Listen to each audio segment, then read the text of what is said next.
What's up, everybody? So I thought I'd do a video that absolutely no one has asked for, which is a rundown of the live rig. Start with the basics. Clock, super important. ERM, sending analog clock over to Pam's new workout over here. Just sending all eight clocks out to various modules in my rig. I've also got to send in MIDI clock over here to the MPC to keep that in time.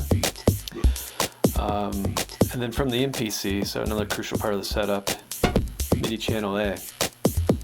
It's sending CV and gate via MIDI to Yarns up here.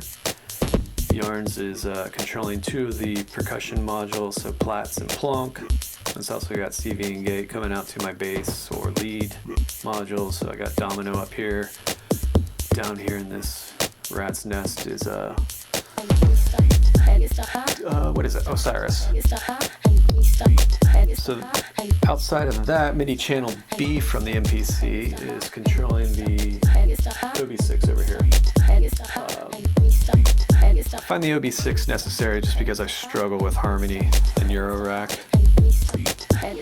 You know, I've tried to incorporate it via samples, but it's just way easier to do, to bring a keyboard on stage. You can use it for transitions, you can do whatever you want with it.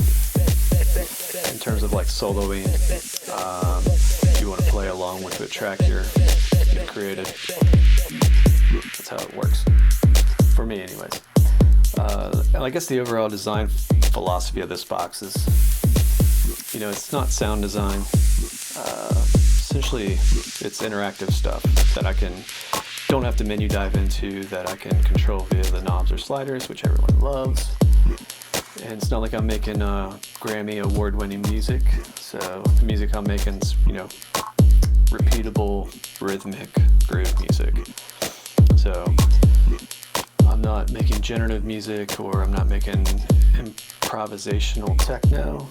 You know, all my bass, all my melody, the backbeat for the drums, that's all being created in advance, and I'm stringing together tracks using the MPC as the sort of the master conductor to put things together that I think will be awesome.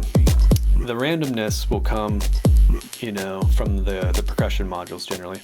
I've got a fuckload of percussion modules. The more bleeps, the better for me. So that's basically what I've got going on.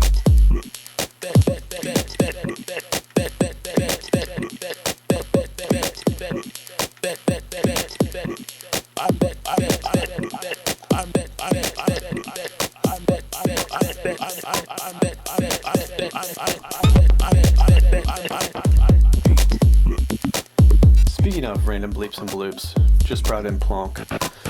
I've got Quadrax's LFO modulating the random input, so each trig it's getting, you know, it's creating a different sound, and I enjoy that quite a bit, just to give, you know, not everything's going to be static. Interject some randomness into what I'm doing. Plats, I do that as well, but in this case, you know, I'm really using Plats. I've been using it a lot lately as this like tom / quasi bass line. So that I doubt my finger's gonna be in time with the music, but the only thing that you're hearing right now that sounds like a bass is Plats playing. Now, if I do want to modulate the model, you know, to get this to flip all around, this module here, Crate, or maybe it's Crat, I don't know how to pronounce it, but it's awesome. I haven't heard a lot about it, but it's the module I've been looking for a long time. You know, CV recorder, it's fantastic. It's got a visual display, so you know exactly what's going on. So you can really dial in, like on Plats or Plonk, like if you're trying to change to a different selection, it's super useful to be able to, one, see it, and two, dial it in by hand.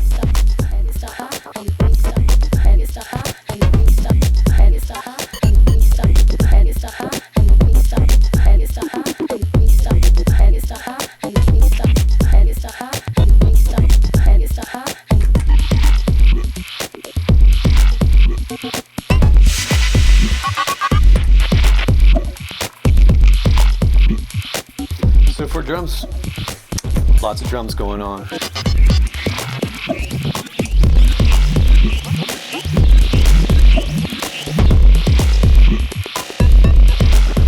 All 15 of the trigger outs are going into the bit box.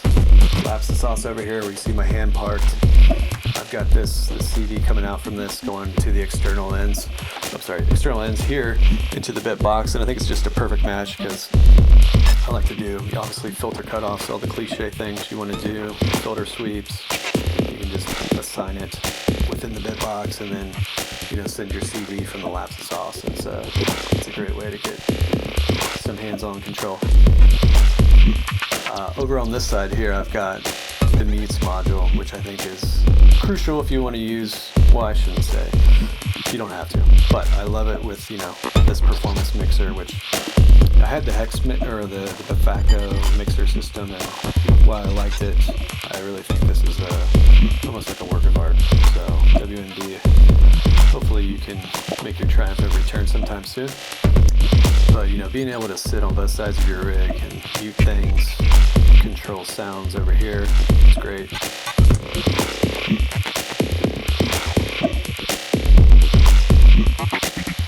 As far as putting music together, I've got a lot of what I'm doing is just putting samples together in a creative way. So it's either samples I've created in Ableton or things that I've recorded from my own drum set, or things I've found, field recordings, or I'll say it, sample packs. Boom, what's up now?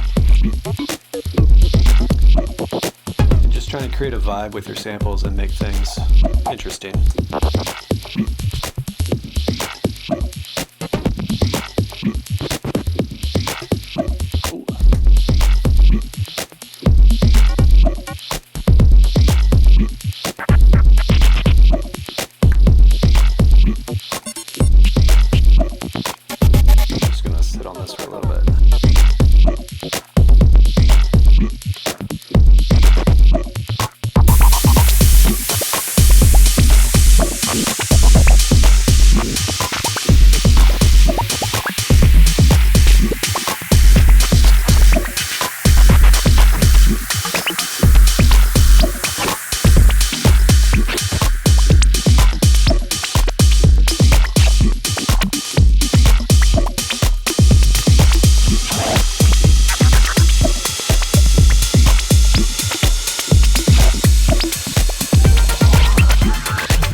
To do simple transitions, like right there, I brought in my OB6, unmuted it, brought in a riser over here. MPC is great for that, so you don't have to tie up your bit box with a riser sample. You can just plop it into your MPC. Obviously, when you got do your filter sweep with your OB6 over here, all that may be off camera.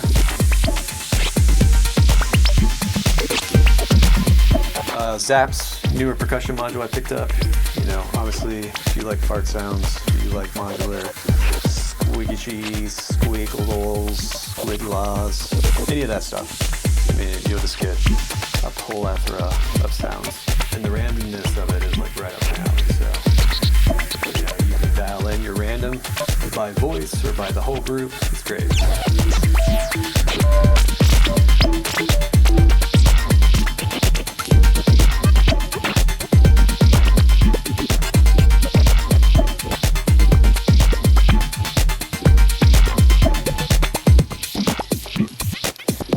A little bit of redundancy in my music in terms of samples I'm using, like again trying to build a vibe. So I've got two separate bass drums going, like a 4 on the floor bass drum, I've got this rhythmic bass drum, and then I've got this overdriven bass drum.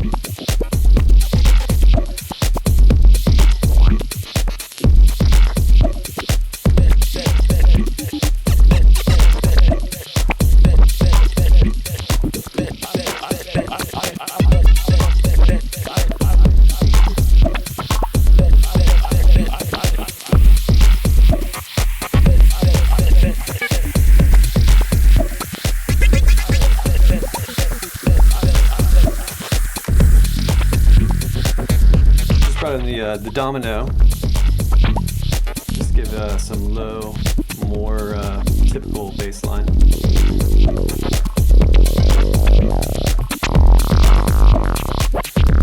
I like to run the domino through the disting EX down here, ping pong mode. You know, fill it up, get rid of some of that space and percussiveness, and you know, get sort of this long wash of a bass line.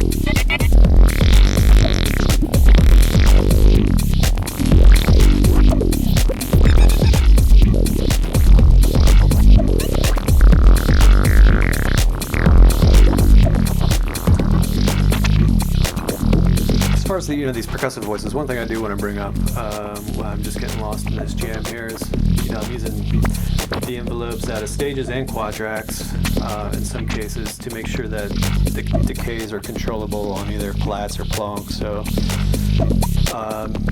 it seems to just give it a more natural sound when I run both of those through this quad VCA here and use the envelopes. I'm not going to figure out through this mess of cables which one's doing what, but essentially send in an envelope trigger here to make sure that if something should be percussive, it is percussive. And ultimately, you know, if you don't want it to be percussive, you just tweak it now.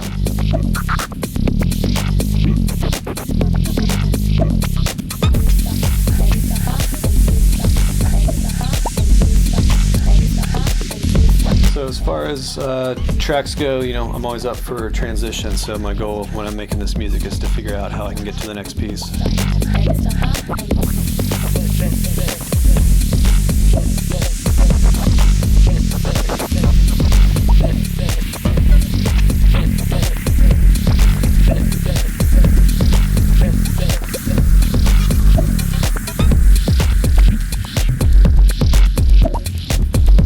Right now I've just switched this over into the next sequence in the MPC.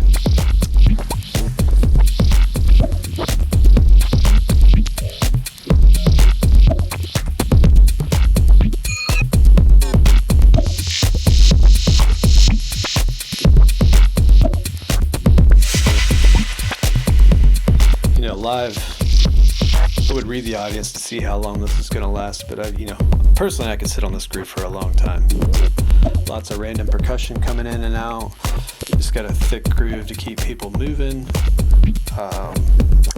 Probably do some pitch manipulation with some of this CV I've got in the bitbox.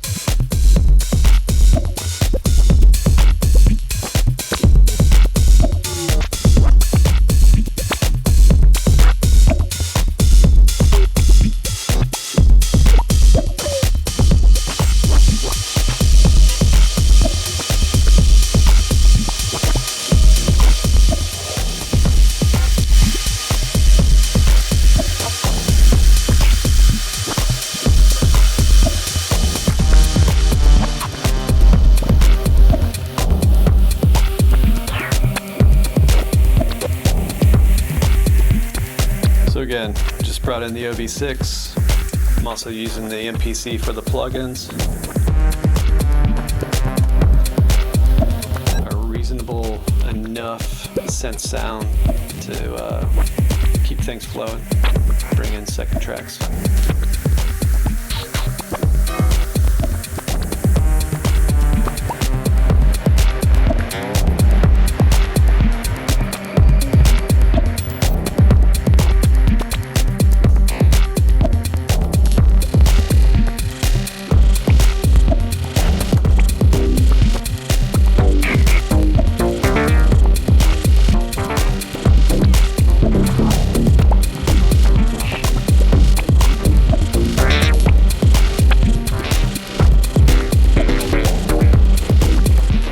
Brought down in, or brought Osiris in to the mix.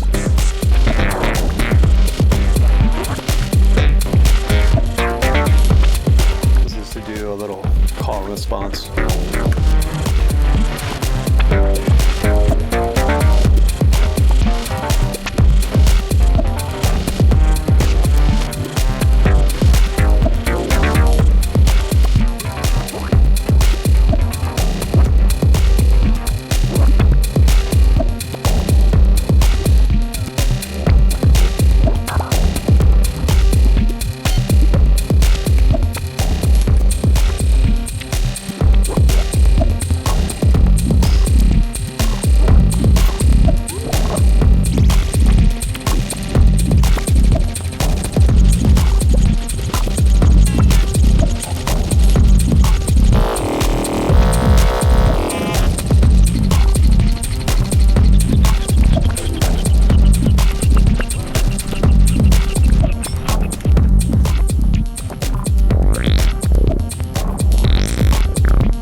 big mess of lots of percussion, melodies, bass lines, getting programmed from the MPC. It's much easier than trying to find a Eurorack melody or bassline sequencer that's, I don't know, easy to set up.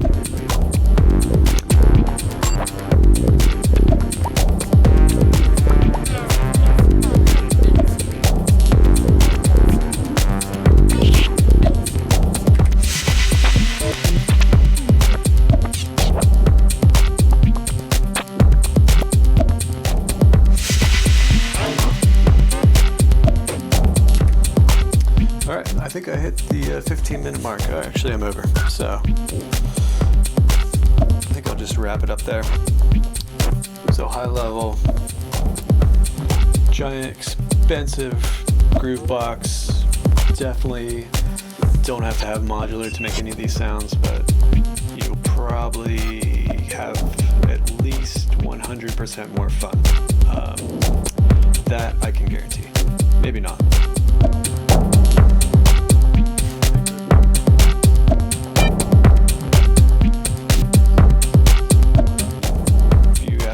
Let me know.